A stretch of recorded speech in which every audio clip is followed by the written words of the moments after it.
E nós vamos ouvir aqui a ministração através da vida do pastor Isaías. Dá mais um aplauso para Jesus. A paz de Cristo, igreja. Você está animado? Vou fazer uma correção logo aqui, pastor. Não é pretérito mais perfeito, é futuro do pretérito.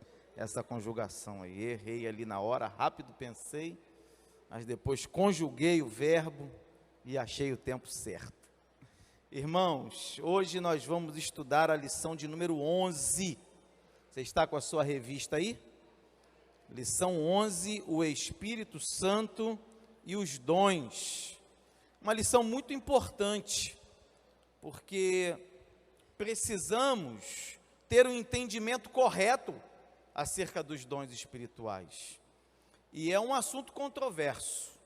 Se você for buscar fontes teológicas, você vai encontrar abordagens diferentes, inclusive acerca dos dons espirituais, e nós vamos seguir o que diz a nossa revista, e uma teologia bem equilibrada acerca dos dons espirituais. Pegue sua revista, lição de número 11, quem está sem a revista, o texto está em 1 Coríntios, capítulo 12, do versículo 1 até o versículo 11.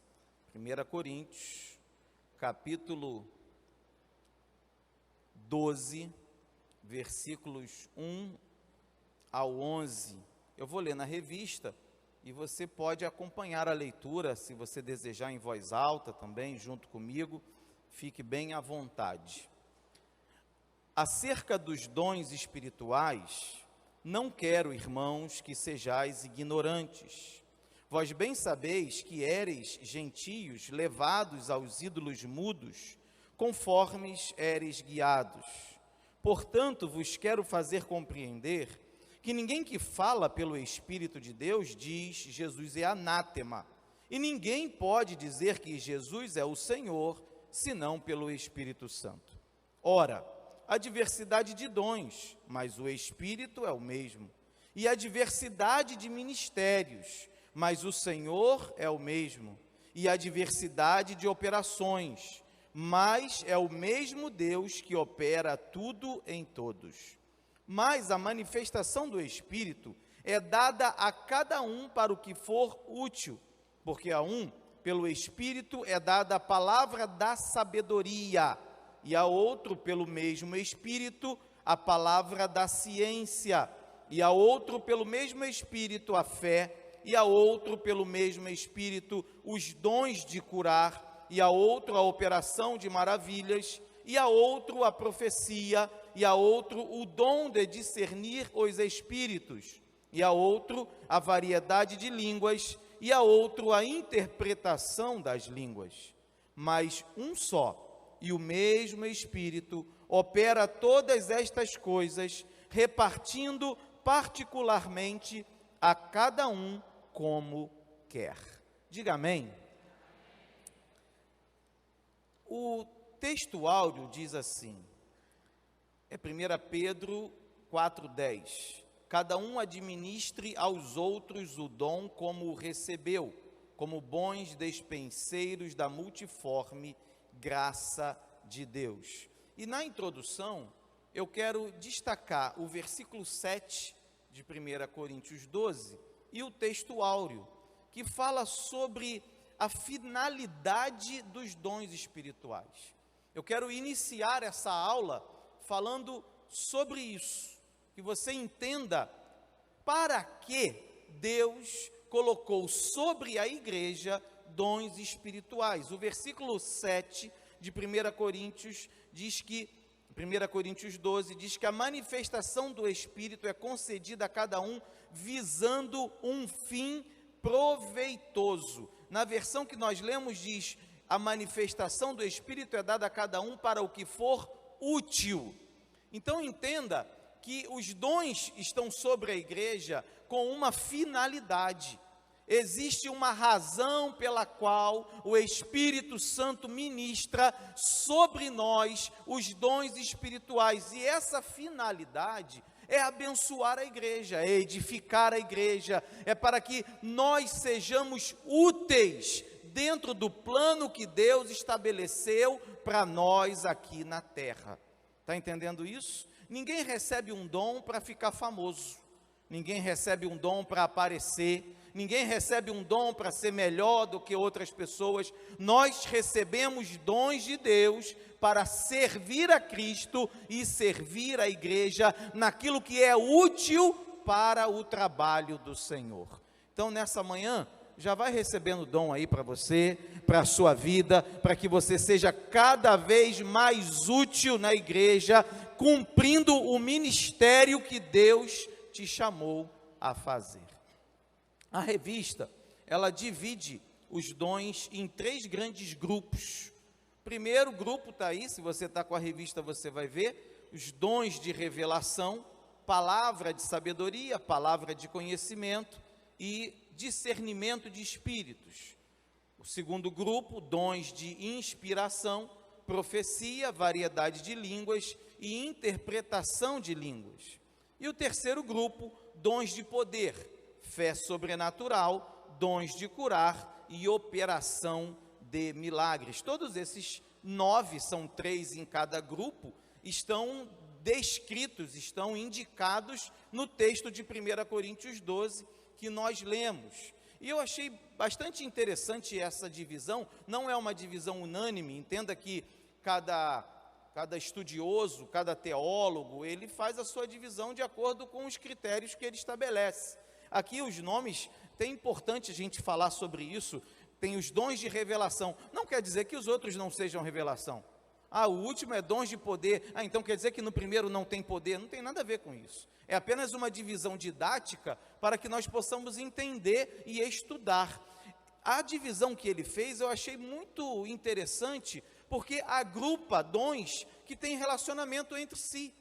O primeiro grupo, palavra de sabedoria, palavra de conhecimento e discernimento de espíritos. O que é o dom da palavra de sabedoria?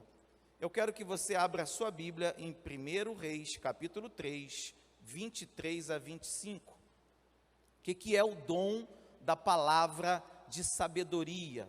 Vamos entender a que se refere esse dom importantíssimo. É um dom que Deus nos dá em relação a questões da vida, relação a questões do nosso dia a dia.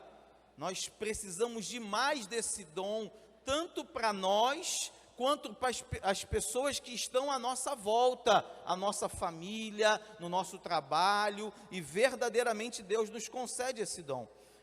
1 Reis, capítulo 3, versículos 23 a 25, diz assim: Então o rei Salomão disse: Esta diz, o que está vivo é meu filho, e o seu filho é o que está morto. E a outra responde: Não, o que está morto é o seu filho, e o meu filho é o que está vivo. E o rei continuou: Tragam-me uma espada. E trouxeram uma espada diante do rei. Então o rei disse: Cortem o menino que está vivo em 2 partes, e deem metade a uma e metade a outra. Amém. E aí, irmão, você conhece essa história, né? Já ouviu? Quem não conhece a história, lê a Bíblia, tá, irmão? Para você conhecer as histórias da Bíblia. O que Deus colocou sobre Salomão? Qual foi o maior presente que Deus deu a Salomão? Qual foi? Eu posso dizer que Deus deu a ele o dom da palavra de sabedoria? Indiscutível, irmão. Se Salomão não recebeu o dom da palavra de sabedoria, ninguém mais recebeu na face da terra, porque a Bíblia diz que não existiu homem mais sábio do que ele. Ele pediu sabedoria e Deus deu a ele sabedoria e deu muito mais ainda. O que Salomão faz aqui? Salomão usa de sabedoria para resolver um problema. As mulheres estavam brigando. Não, o filho vivo é meu, o filho é meu, é seu. Como é que eu vou resolver isso? Uma questão do dia a dia, uma questão prática. Deus nos dá sabedoria para resolver questões da nossa vida diária. Palavra de sabedoria é isso, irmão. Palavra de sabedoria é um dom que Deus nos concede para resolver questões que nós precisamos resolver no nosso dia a dia, questões da nossa vida. E Deus nos esclarece. Deus nos aconselha, o Espírito Santo vem sobre a nossa mente e nos mostra o caminho certo a seguir, a decisão certa a tomar, e nos ajuda a aconselhar os nossos irmãos. Quantas vezes recebemos irmãos precisando de um conselho, precisando de uma orientação, e aí o Espírito Santo vem sobre nós e nos capacita com o dom da sabedoria, para poder dizer a essas pessoas aquilo que Deus deseja que elas sigam, que elas entendam. Está compreendendo isso, irmão? Vou te dar mais um exemplo. Atos capítulo 27, versículo 10. Dom da palavra de sabedoria. Questões da nossa vida prática, dia a dia, questões cotidianas. Às vezes o irmão está encarando um problema com um filho adolescente, rebelde, problemático. Pastor, como é que eu faço para resolver? Como é que eu cuido desse filho? Como é que eu oriento esse filho? Meu irmão, você precisa do dom da palavra de sabedoria, para poder orientar o seu filho de acordo com o que Deus ensina. Atos 27, 10 fala da viagem de Paulo para Roma. E quando chega no versículo 10, diz assim, ó: Senhores, vejo que a nossa viagem será desastrosa e acarretará grande prejuízo para o navio, para a carga e também para a nossa vida. Mas o centurião, em vez de ouvir o que Paulo falava, seguiu o conselho do piloto e do dono do navio. Visto que o porto não era próprio para passar o inverno, a maioria decidiu que deveríamos continuar navegando com a esperança de alcançar Fenícia, ali passar o inverno. Este era um porto de Creta, que dava para sudoeste e nordeste. Começando a soprar suavemente o vento sul, eles pensaram que haviam obtido o que desejavam. Por isso, levantaram âncoras e foram navegando ao longo da costa de Creta. Pouco depois, desencadeou-se da ilha um vento muito forte chamado Nordeste. O navio foi arrastado pela tempestade, sem poder resistir ao vento. Assim cessamos as manobras e ficamos à deriva. Passando ao sul de uma pequena ilha chamada Cláudia, foi com dificuldade que conseguimos recolher o barco salva-vidas. Levantando-o, lançaram mão de todos os meios para reforçar o navio com cordas, e temendo que ele encalhasse nos bancos de areia de Sirte, baixaram as velas e deixaram o navio à deriva. No dia seguinte, sendo violentamente castigados pela tempestade, começaram a lançar fora a carga. No terceiro dia, lançaram fora com as próprias mãos a armação do navio, não aparecendo nem sol nem estrelas por muitos dias, e continuando a abater-se sobre nós grande tempestade, finalmente perdemos toda a esperança de salvamento. Visto que os homens tinham passado muito tempo sem comer, Paulo levantou-se diante deles e disse: os senhores deviam ter aceitado o meu conselho de não partir de Creta, pois assim teriam evitado este dano e prejuízo. Mas agora recomendo-lhes que tenham coragem, pois nenhum de vocês perderá a vida, apenas o navio será destruído. Pois ontem à noite apareceu-me um anjo do Deus a quem pertenço e a quem adoro, dizendo-me: Paulo, não tenha medo, é preciso que você compareça perante César. Deus, por sua graça, deu-lhe a vida de todos os que estão navegando com você. Assim tenham ânimo, senhores, creio em Deus, que acontecerá do modo como me foi dito, devemos ser arrastados para alguma ilha. Dá um glória a Deus aí. É forte ou não é, irmão? Deus tinha dado para ele uma palavra de sabedoria, diante de uma situação da vida, navio para partir ou para não partir, e aí o que Paulo fala para eles? Não vamos partir, vamos ficar aqui ancorados. Só que o texto diz que eles não deram ouvido a Paulo, foram dar ouvido ao comandante do navio e partiram. E o que aconteceu? Passaram um grande sufoco. Perderam a carga, perderam o navio, E só não perderam a vida porque Deus é Deus de misericórdia. E sabia que muitas vezes Deus envia pessoas para dar uma palavra de sabedoria e os outros não dão ouvidos. Meu irmão, se Deus enviar uma pessoa, se você está buscando um aconselhamento e Deus te dá um caminho e você tem certeza que é uma palavra de sabedoria, não perca a oportunidade não. Porque Deus é misericordioso, Deus tem salvação para nós, mas a grande verdade também é que colhemos os frutos das decisões erradas que tomamos. E é para isso que o dom da palavra de sabedoria é ministrado sobre a igreja, para que nós venhamos a ouvir a voz de Deus, entender o caminho do Senhor, saber qual é o melhor caminho que Ele está indicando para nós, e assim não venhamos a sofrer danos na nossa caminhada. Recebe palavra de sabedoria nessa manhã. Deus te abençoe, abre o seu entendimento e te dê palavra de sabedoria. Tiago 1,5 diz: se porém alguns de vocês necessita de sabedoria, peça a Deus, que a todos dá com generosidade e sem reprovações, ela lhe será concedida. O segundo é o palavra do conhecimento. Palavra do conhecimento parece com palavra de sabedoria, mas não é igual. No texto que nós lemos fala a palavra da ciência. Palavra do conhecimento está ligado ao entendimento das Escrituras, está ligado à exposição da palavra de Deus, está ligado ao ensino dos princípios bíblicos. Quando você vê alguém ministrando a palavra de Deus, e você fala assim, meu Deus, de onde que ele percebeu isso? Eu tinha lido isso aqui tantas vezes e não tinha visto. Pode ter certeza que aquilo ali é Deus que deu àquela pessoa o dom da palavra do conhecimento.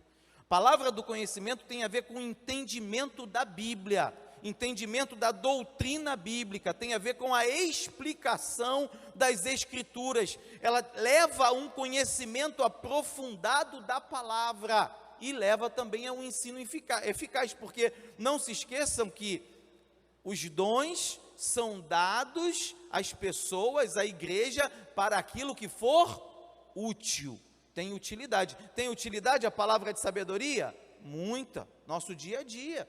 Tem utilidade a palavra do conhecimento? Muita. Eu preciso conhecer a palavra. Eu preciso entender a palavra. Tem umas pregações. Abre aí Atos. Você está em Atos? Atos 2. Não vou ler tudo não, porque o tempo é muito rápido. Mas depois você lê em casa, anota para você ler. Atos 2, do 14 ao 41. A pregação de Pedro. Eu queria ler, que eu gosto de ler a Bíblia, mas não dá. Depois se chegar em casa, você lê essa pregação de Pedro, irmãos. Que coisa tremenda. Que exposição das Escrituras Pedro faz aqui, para um pescador.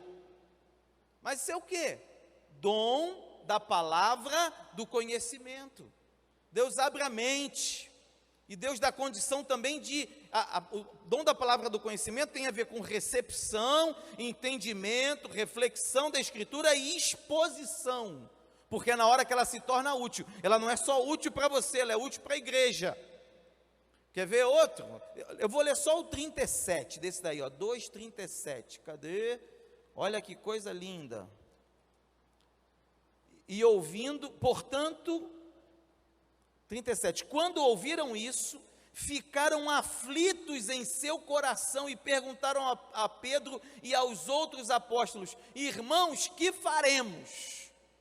A pregação foi tão impactante, foi tão forte, que no final eles ficaram atônitos. E agora, o que a gente vai fazer? E aí Pedro responde para eles o que eles têm que fazer. Quer ver outro exemplo? Capítulo 3, Atos, capítulo 3, versículo 12, ou versículo 11, começa no 12. A pregação de Pedro no templo, outra pregação de Pedro. Depois você lê em casa, fique impactado com esse texto. Palavra do conhecimento, dom da palavra do conhecimento. Quer ver outro? Atos capítulo 4. Atos 4. Também pregação de Pedro, do 5 ao 22. Agora aqui Pedro está diante das autoridades, está diante do sinédrio. Deus dá a ele palavra do conhecimento. Por que a gente faz a distinção aqui? Porque aqui, irmão, ele está expondo as escrituras. Aqui ele não está fazendo uma aplicação prática da vida. Aqui ele está expondo o plano de salvação que Deus estabeleceu aos homens na sua palavra. E isso é dom da palavra do conhecimento. Quer ver mais um? Atos 7. Cheia a Bíblia. Atos capítulo 7. Quem é que está falando aí em Atos 7? Discurso de quem? Estevão. Que discurso é esse? Se isso aqui não é palavra do conhecimento, não sei mais o que é. Impacta. Dom da palavra do conhecimento. Faz uma explanação das escrituras. Apresenta a vontade de Deus por meio da sua palavra. É escriturístico, como alguns dizem, parte das escrituras. Só mais um, para você entender, e eu quero fazer uma aplicação aqui. Atos 8, você está no 7, pula para o 8.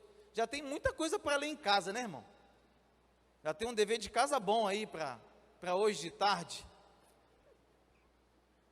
Está anotando aí os capítulos para ler?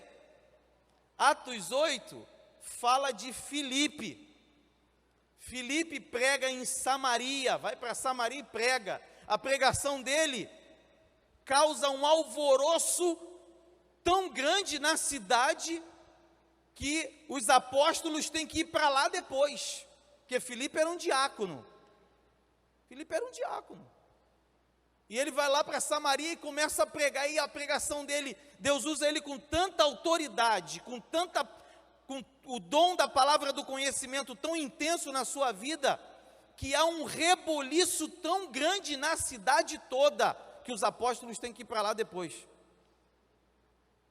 E aí o Espírito Santo tira Filipe de Samaria e manda Filipe para uma estrada deserta. Olha que coisa linda. Tira Filipe de Samaria, do meio do alvoroço, a cidade empolvorosa por causa do pregador. Deus tira ele de lá, o Espírito Santo tira ele de lá e coloca ele num caminho, numa estrada deserta. Nessa estrada passa um homem, numa carruagem, um oficial da Etiópia, o eunuco etíope, como diz a Bíblia. E aí ele vai para o lado dele, vai para o lado da carruagem e pergunta, ele está lendo a palavra, ele está lendo o profeta Isaías, ele pergunta se ele está entendendo, ele diz como ele vai entender se ninguém explicar, abre a carruagem, Filipe entra e explica para ele a passagem, apresenta Jesus, no final ele pergunta o que impede de ser batizado, Filipe batiza ele, a Bíblia diz que depois disso ele some, só vai aparecer em outra cidade. Sabe o que eu aprendo aqui? Palavra do conhecimento pode abençoar a igreja como um todo e pode abençoar uma pessoa em particular. Uma pessoa que você está discipulando, está conversando com ela, está expondo a palavra do conhecimento. Dom que Deus dá. Entenda que esses dons estão para nós, estão para a igreja, para que nós os utilizemos. É para o que for útil. Os dons estão aí, irmão. É só você pegar. Os dons estão à nossa disposição. É só você pegar. Agora, a pessoa não lê a Bíblia, a pessoa não fala da palavra. Para que ela quer o dom da palavra do conhecimento? Diz para mim. Só vai receber o dom da palavra do conhecimento quem está interessado em estudar a Bíblia e pregar a Bíblia. Porque é para isso que esse dom é necessário. Amém? Vamos correr. Discernimento de espíritos. Esse dom é importante no dia a dia. Atos 16. Atos 16, 16.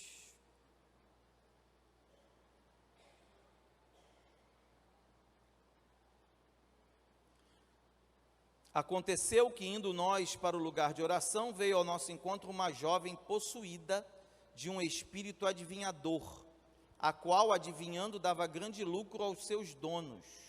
Seguindo a Paulo e a nós, gritava dizendo: estes homens são servos do Deus Altíssimo e anunciam a vocês o caminho da salvação. Isso se repetiu por muitos dias. Então Paulo, já indignado, voltando-se, disse ao espírito: em nome de Jesus Cristo, eu ordeno que você saia dela. E na mesma hora o espírito saiu. Essa passagem é muito interessante, porque ela falava mentira ou falava verdade? Ela falava verdade. Eles estavam anunciando o Deus Altíssimo e o caminho da salvação. Só que ela não anunciava isso pelo Espírito de Deus. Ela anunciava isso por um demônio, um espírito adivinhador que a possuía. E Paulo teve o discernimento para saber se ela estava falando da parte de Deus ou se ela estava falando da parte do diabo. Isso é importante para nós, irmão. Dom do discernimento de espíritos. Não fica de bobeira. Fica ligado. Fica atento às situações da vida. Tem gente, a palavra de Deus diz em Mateus 7,15, cuidado com os falsos profetas, que se apresentam a vocês disfarçados de ovelhas, mas por dentro são lobos devoradores, ou lobos vorazes. Tem cara de santo, mas não é santo nada. Tem cara de crente, mas não é crente nada. Parece que é de Deus, mas é do diabo. Discernimento de espírito, irmão. Porque tem coisa que já está na cara, né? Tem coisa que está na cara que não é de Deus.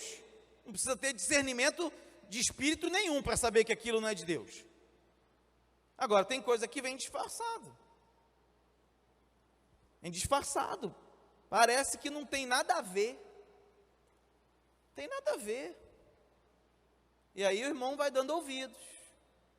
Vai recebendo. Vai deixando entrar. E aí daqui a pouco está todo enrolado. Por quê? Falta de discernimento. Recebe discernimento da parte de Deus nessa manhã. Que Deus te dê discernimento de espíritos para reconhecer quando Deus está falando e quando o inimigo está enganando. Para que a sua casa seja protegida e guardada. Ou para o ponto 2, dons de inspiração. Aqui também tem umas coisas interessantes para tratar. A lição coloca profecia, variedade de línguas e interpretação de línguas. Dom de profecia. Dom de profecia tem duas descrições. Primeira descrição, primeiro posicionamento para o dom de profecia, revelação sobrenatural em relação ao passado, ao presente ou ao futuro. Deus revela? Revela, irmão.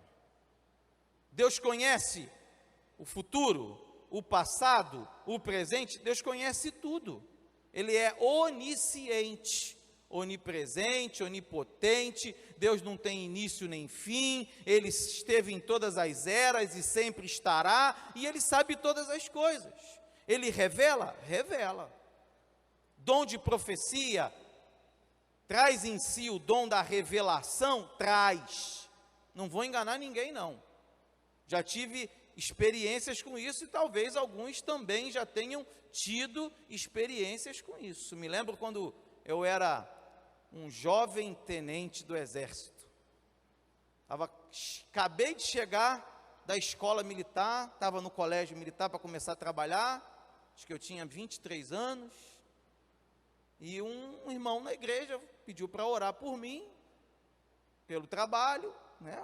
Orou, e no final ele falou assim: ó, eu vejo na sua vida muito avião. Avião que sobe, avião que desce, avião que sobe. Até hoje eu lembro. Eu falei, irmão, Você no aeroporto e vai e vem. Eu falei, Jesus é forte. Meu Deus. Mas Senhor, como é que vai ser isso? Avião que sobe, avião que desce. Acabei de chegar, tenente novinho, né? Tenente no quartel, irmão, é igual soldado. E aí, como é que vai ser? Botei diante de Deus. Falei, se for de Deus vai se cumprir, se não for. Estava realizando um trabalho no colégio militar, teve um general que foi fazer uma inspeção, pediu para cada oficial apresentar o seu trabalho, eu apresentei o meu, ele gostou, ele era o diretor dos colégios militares do Brasil, e ele falou assim, você está escalado para viajar comigo por todos os colégios militares do Brasil.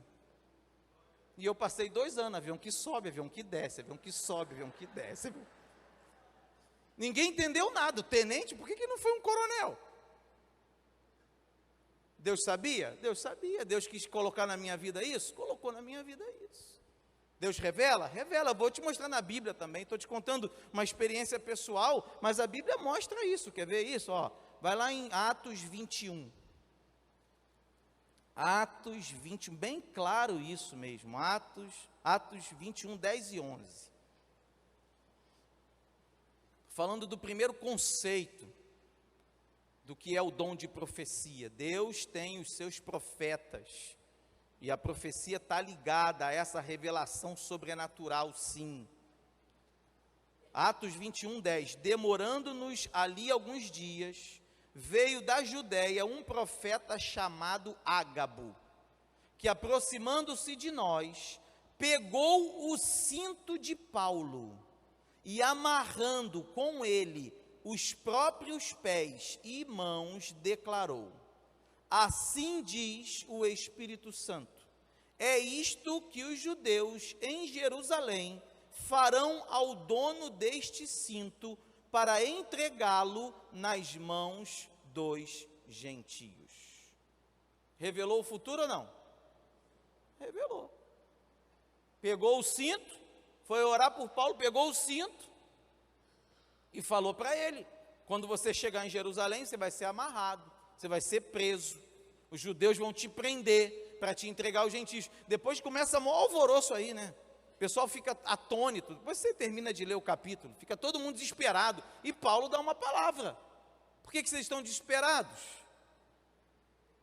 Deus é que sabe de todas as coisas. Então Deus usa profetas, Deus usa pessoas para nos abençoar, para nos alertar com revelações. Isso é bíblico.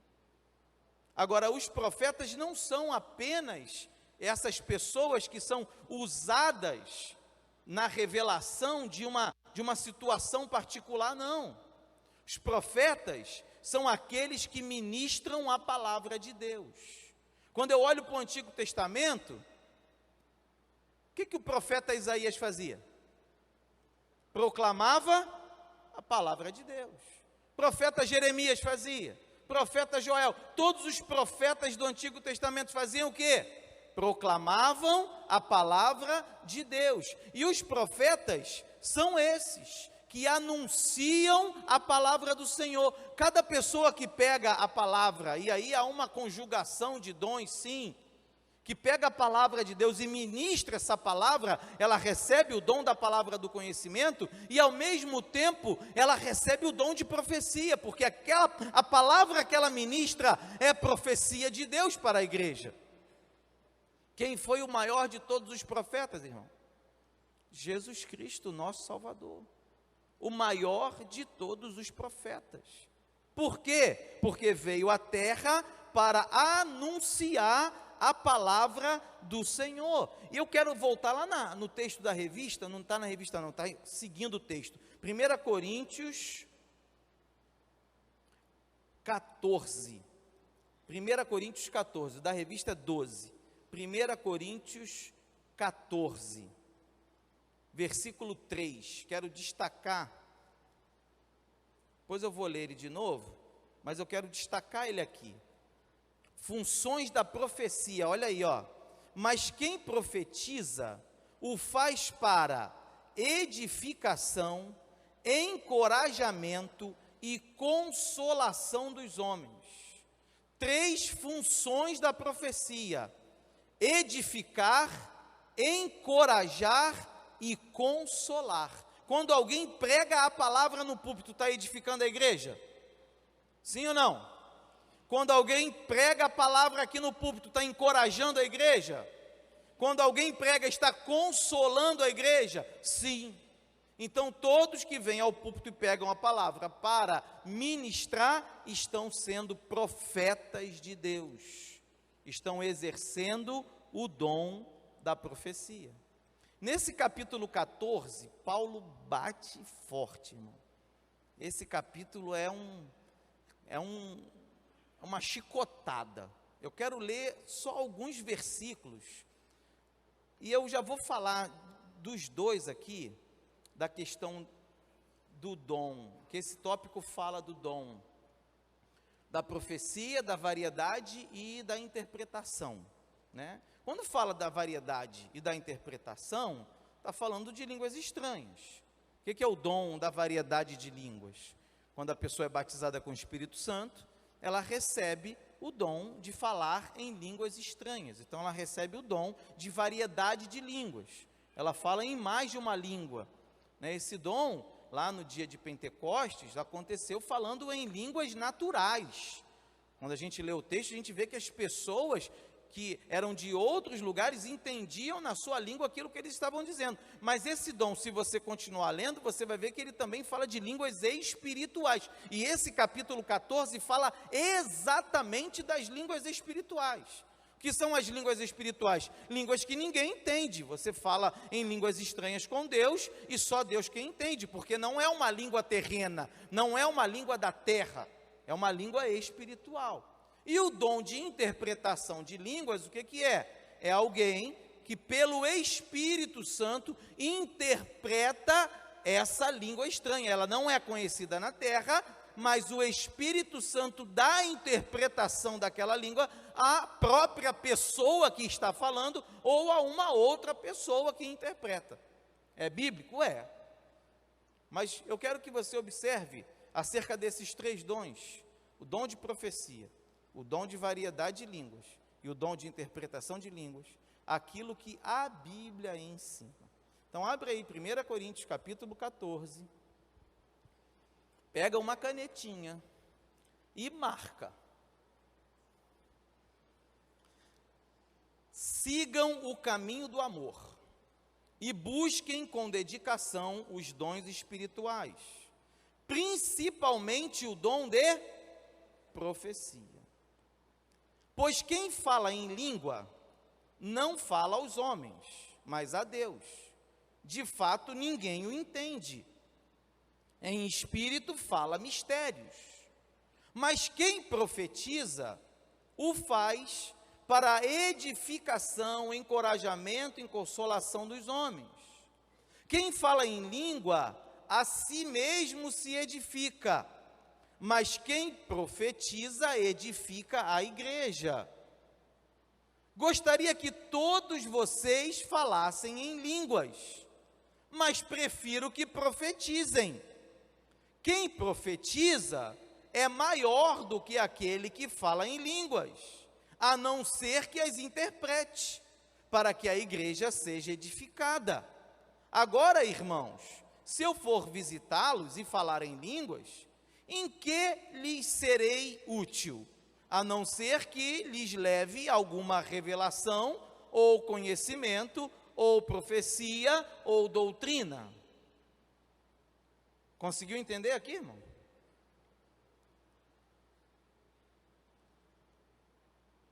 Profetizar, eu já expliquei o que é. Eu já te dei os dois conceitos do que é o dom de profecia. E eu acho interessante quando Paulo explica, gostaria que todos falassem em línguas, mas prefiro que profetizem. Eu entendo que para profetizar não precisa falar em línguas. Se ele diz que gostaria que todos falassem em línguas, mas prefiro que profetizem, para profetizar não precisa falar em línguas. Concorda comigo? Por quê? Porque o dom de profecia tem dois significados, tem dois conceitos. Tem a revelação, do sobrenatural de Deus, do passado, do presente e do futuro, mas também significa a proclamação da vontade da palavra de Deus, como a gente já viu. É por isso que Paulo fala o tempo todo que prefere o dom de profecia. Porque quando profetiza, encoraja o irmão. Quando profetiza, consola o irmão. Quando profetiza, edifica a igreja. E quem fala em línguas só edifica a si mesmo, porque é um ato espiritual seu com Deus. Está entendendo isso? Eu vou ler o mesmo texto, e aí eu faço questão de ler na versão NTLH. Alguém tem NTLH aqui no templo? Alguns, pouquíssimos. Irmãos, eu aconselho duas versões para vocês, uma é NVI, a outra é NTLH. Na verdade, existem muitas outras que você deveria ter pelo menos uma de cada. Pelo menos. Mas NVI e NTLH é imprescindível. Eu terminei semana passada, daqui a pouco vai ser lançado um curso pela Sociedade Bíblica do Brasil, que fala sobre as traduções bíblicas. Fala sobre a história da Bíblia, um curso muito bacana. Daqui a pouco vou pedir ao pastor, quando for lançado, eu vou anunciá-lo aqui para vocês. Quem quer saber mais sobre a Bíblia, sobre a história da Bíblia. E a versão NTLH, ela usa um princípio de tradução que é chamado, a NVI também, que é um princípio chamado tradução dinâmica. Existe a tradução literal e a tradução dinâmica. A tradução literal vai palavra por palavra nos originais, traduzindo para o idioma, no nosso caso, português. A tradução dinâmica não. A tradução dinâmica, ela trabalha com blocos semânticos. Então, ela entende no contexto o que aquela palavra significa na língua original e transfere aquele significado para nós hoje, mesmo que as palavras não sejam as mesmas do original. Deu para entender? Enquanto uma trabalha com uma tradução palavra por palavra, a outra trabalha com tradução de ideias, de blocos semânticos. Então, a NTLH, se a gente for analisar, dentro dos princípios linguísticos, ela é uma tradução muito mais fiel ao original do que as outras traduções, porque ela trabalha com um conceito semântico, ela quer a ideia que está lá, e o que eu quero entender é a ideia que está lá. Eu vou ler esse trecho de 1 Coríntios 14, não sei se a mídia consegue colocar na tela, e você vai observar, quando lê profecia, o que aparece aqui. Na NTLH, portanto, esforcem-se para ter amor. Estou lendo o primeiro versículo. Procurem também ter dons espirituais, especialmente o de anunciar a mensagem de Deus. Quem fala em línguas estranhas, fala a Deus e não às pessoas, pois ninguém entende. Pelo poder do Espírito Santo, ele diz verdades secretas. Porém, quem anuncia a mensagem de Deus fala para as pessoas, ajudando-as e dando-lhes coragem e consolo. Quem fala em línguas estranhas ajuda somente a si mesmo, mas quem anuncia a mensagem de Deus ajuda a igreja toda.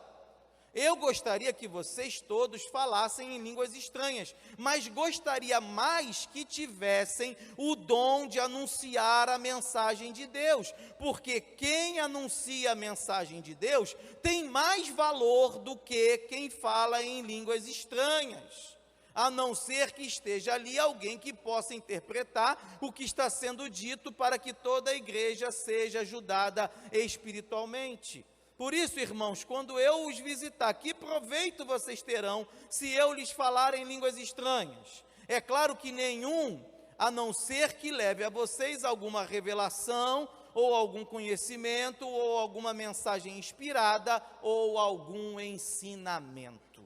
Dá um glória a Deus aí, irmão. Forte, hein? Está aprendendo, irmão? Nessa manhã? Sabe por quê? Porque tem muita gente que quer viver um evangelho místico. O evangelho do Senhor não é místico. O evangelho do Senhor é um evangelho de entendimento. Deus quer que nós entendamos a palavra, estudemos a palavra, conheçamos a doutrina bíblica, para que possamos viver. Não adianta nada ficar no misticismo, ficar, sabe, naquilo que você não está entendendo.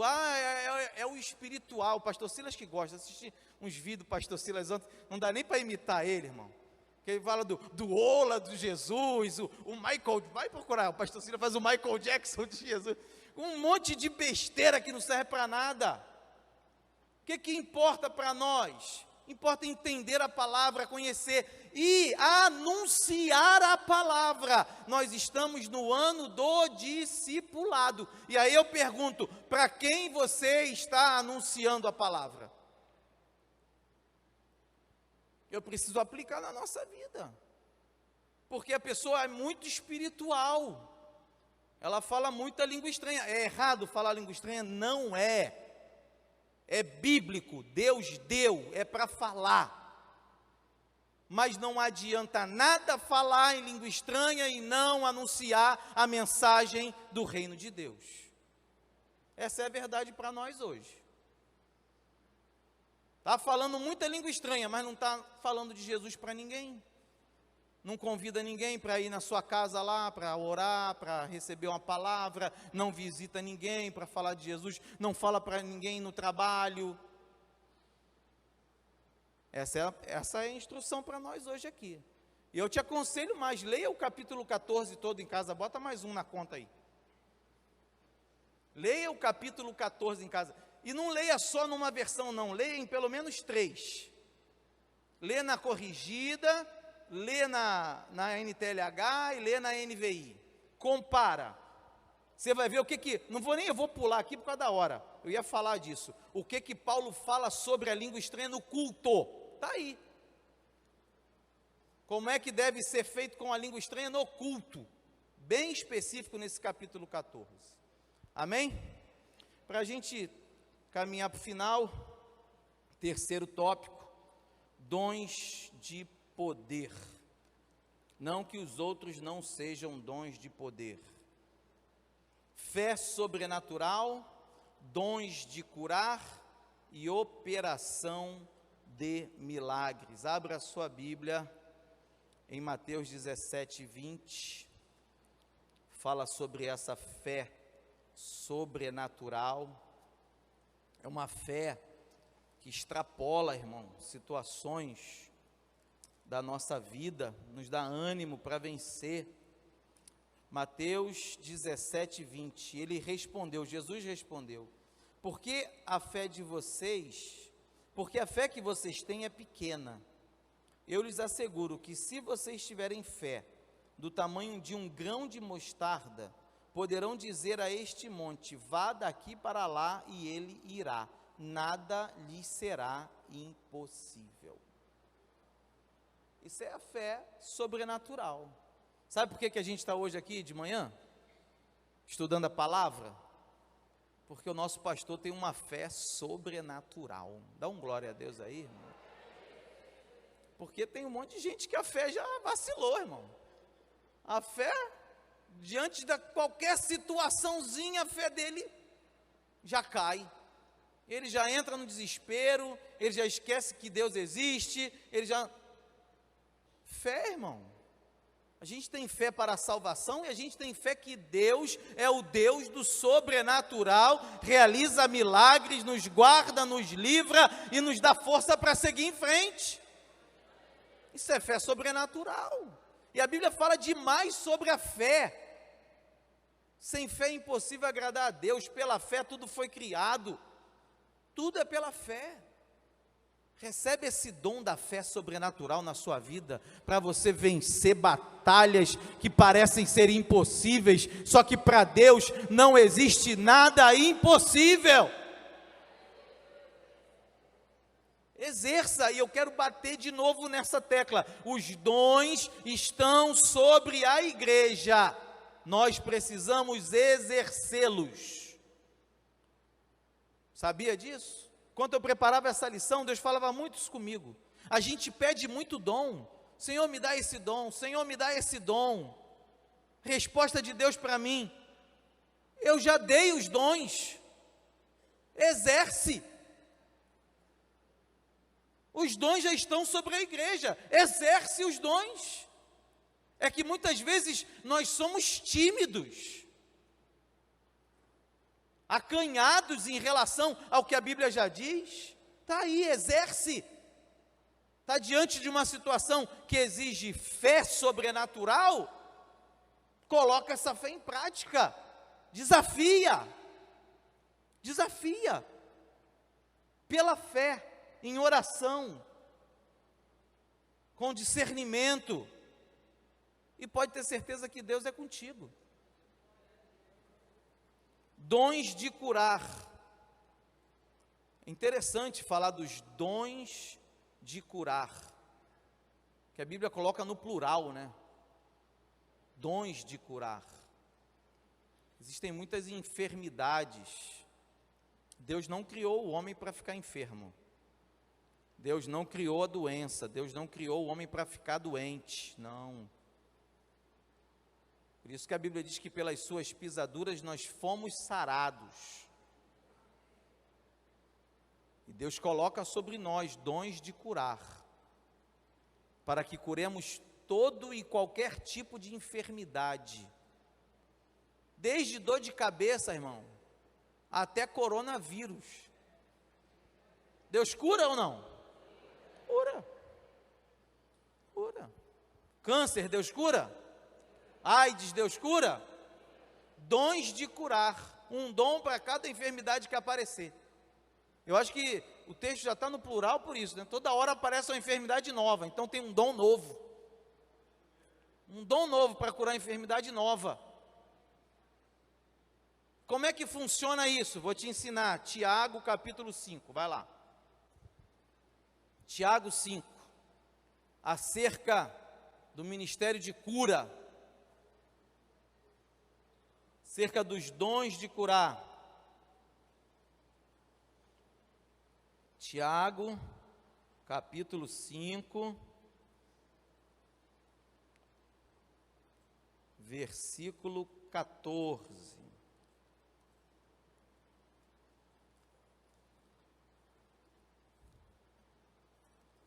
Deixa eu ver se essa versão aqui é diferente.